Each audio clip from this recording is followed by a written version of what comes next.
number 7.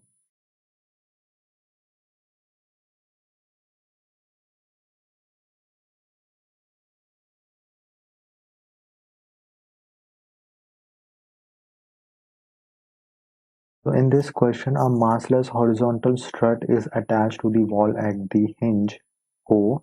So this is the strut.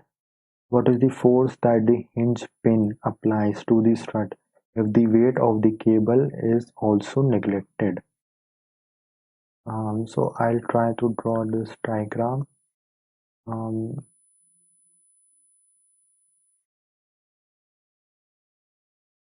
I'll draw a triangle.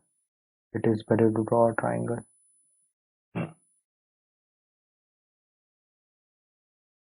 Then I'll draw one line